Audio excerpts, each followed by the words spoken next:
Hello everybody and welcome to another travel video. Today I'm going to speak about Oman, a country that I've been in February 2024. Just to give you some context, my name is Percy. I was born in Istanbul, currently based in the US. I've been to 106 countries so far. I'm a digital nomad, so I travel and work at the same time. I don't travel all the time, but I did travel a lot and I intend to keep traveling whenever I can. And in this video series, I share my experience about each country that I've been to, like for 10 minutes more or less, just my suggestions, my general experiences, and my general insights.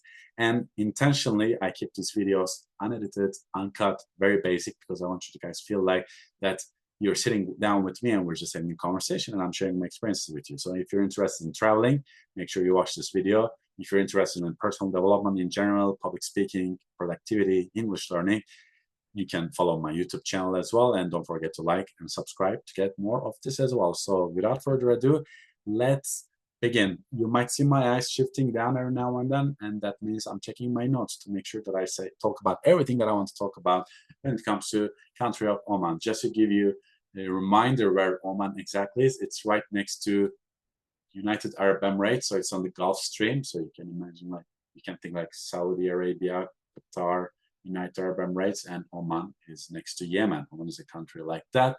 It is quite a developed country. It is quite a rich country.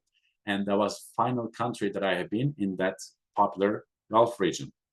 And the main thing that struck me there was that it was a bit more different than from the other Gulf countries. Didn't have high-rise buildings. It prides itself on being a more natural tourist destination. So for people who doesn't like skyscrapers and high-rise buildings, Oman is a good place because it's extremely green and its waters were among the, and that was in the capital, were among the brightest, clearest waters, the sea that I have ever seen. So if you want a fresh perspective of the Gulf countries and don't surround yourself, don't get suffocated in between skyscrapers, which you'll definitely feel in Dubai, a little bit in Qatar, a little bit in Saudi as well.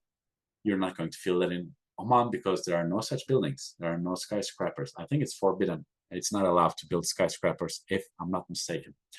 So that's the first thing. So when you see that, you might think that it's a bit less developed than other countries.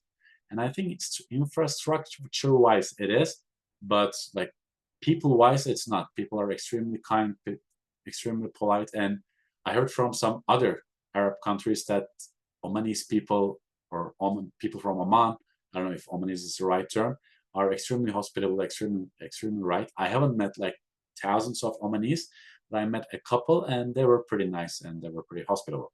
The main bunch of Omanese people that I met was, we went to one of the biggest churches in Muscat, in the capital, and people who were working there, they were very kind, but that was their job, obviously. But they were doing their job pretty well, so I enjoyed that.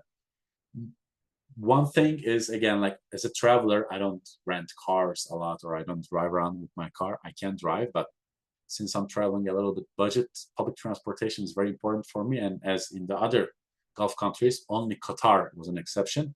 Oman also had pretty terrible public transportation. So, but there were buses, but it was hard to understand what worked. And they didn't really use that. Only I see that mostly it's like immigrants using the buses. Everybody else has a car, and also gas is very cheap in all these Gulf countries. So it was a little hard to get around. I had to take cabs, which wasn't super expensive. But I paid like $5-10 per ride. But I prefer to pay like $1 for a bus.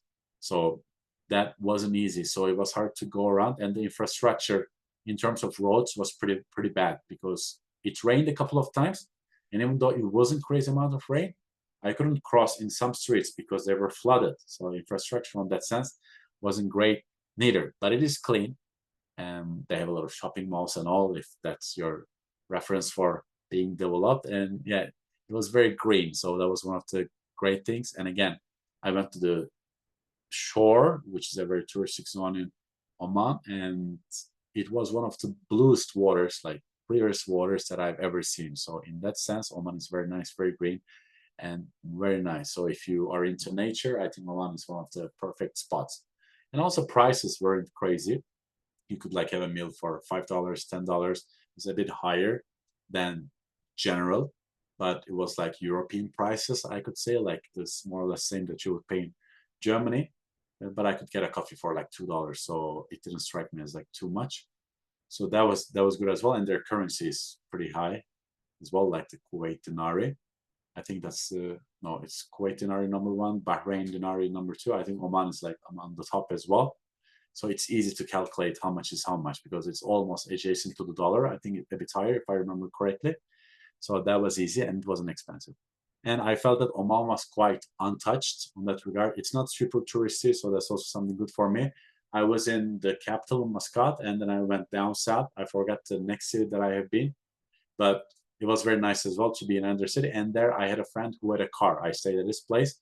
So they drove me around. Even though he was working, he drove me around and he said, like, a colleague of mine picked me up and he dropped me in another tourist attraction and he picked me up like in after like 3 or 4 hours. So that made my life easy. But one bad experience that I had in Oman was to go from one city to the other, from Oman to the next city. I took a bus and from Muscat, sorry, and there was no problem. The bus was on time, everything was fine. It was even late, like 10, 15 minutes. But on the way back, I wanted to go to Oman. So this was a bad and good experience at the same time, actually. So I went to the bus stop, and the bus was, let's say, at 1. So I was there at like 12:30, and it was raining a lot. So it wasn't easy to get there. And there was no place to shelter from the rain. And there was another guy. He was from Palestine originally, but he lived there for a long time, like a very young guy. So we were chatting. So it was already 1 o'clock and the bus wasn't there. So 1:15, 1:30, 1:40. So we start getting a bit worried because I had a flight. I think the bus took like 2 hours to where I'm going, and I had a flight like in 5 hours. So that's why I took an early bus, which is always a good idea. And the boy had a local number, so he called the company, but he couldn't like find anyone proper to talk to. Then he asked his father to go to the bus stop in that city, and then we figured out the bus didn't stop in that stop. So it departed from one main stop, and that was the second stop, but it just didn't stop there. No, what they told us, it left early, but I was there like 30, 40 minutes early, and the boy was already there when I was there. So that was pretty crap. And the boy told me like, yeah, it happens, it's normal. But what happened, and again, it was raining, so we had to shelter like in the corner of a shop. So that was pretty hard. But the boy was cool, I was cool, so we were having a chat, so it wasn't that bad. But we waited like at least an hour. And then some other bus came, like a bus came, and we were like, oh, this is the bus. And then we found that doesn't go back to the capital. So we were like, oh, that is not good. And then a car came. What happened?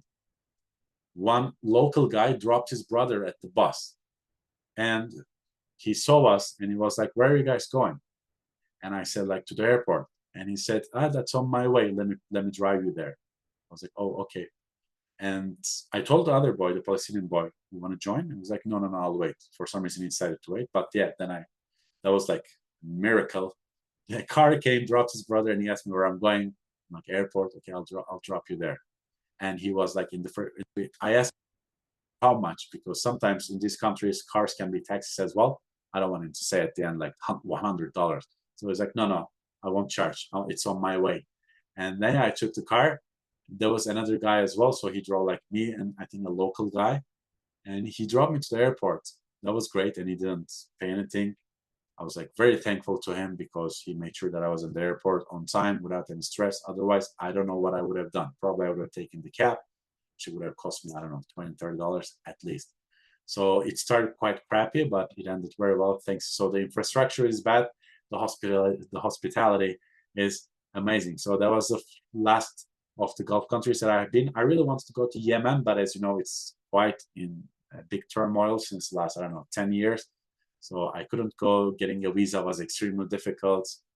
I know like not every part of the country is a war zone, but yeah, I wish I could and I could have made a video about this. But yeah, that was my experience in Oman.